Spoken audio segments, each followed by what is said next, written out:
Dans l'hôpital psychiatrique, c'est 98% ce que j'ai vécu. La boum, je l'ai vécu. La pétition pour aller fumer dehors, je l'ai vécu. Le fait qu'on me questionne pas à mon arrivée du tout sur mon acte, ce qui fait d'ailleurs frémir les pédopsies aujourd'hui. Ils en reviennent pas, ils disent mais c'est pas possible. À aucun moment on vous a demandé, à aucun moment on est venu vous parler. Maintenant c'est ce qui se fait, Dieu merci. Quand un enfant arrive aux urgences, quand il va mieux, quand il est capable de s'exprimer, on lui demande tout de suite qu'est-ce que tu penses de ton geste.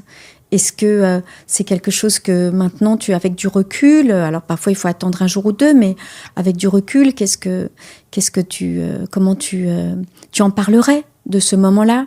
Et est-ce que c'est quelque chose que tu te vois refaire? Enfin, des questions assez franches et assez directes, mais qui permettent justement d'avoir une meilleure évaluation de l'état de l'enfant et de savoir s'il a besoin d'une hospitalisation ou pas. Ce qui permet d'éviter les isolements, les hospitalisations arbitraires. Alors, si on voulait pitcher le film, en gros, on y croise deux trajectoires. Donc, celle d'Elisabeth, 14 ans, qui a vidé l'armoire à pharmacie de ses parents et donc se retrouve au service de pédopsychiatrie de l'hôpital Necker.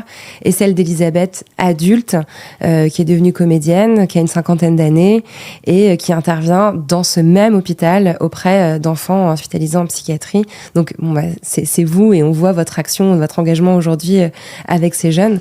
Et moi, il y a une scène qui m'a... Alors, effectivement, j'ai été troublée et choquée par le silence qui entoure les premières minutes dans le film où on voit la jeune fille entrer en psychiatrie où pas un mot ne lui est adressé et elle ne dit pas un mot à qui que ce soit. Il y a une espèce de silence vraiment même dans la réalisation qui est bouleversante.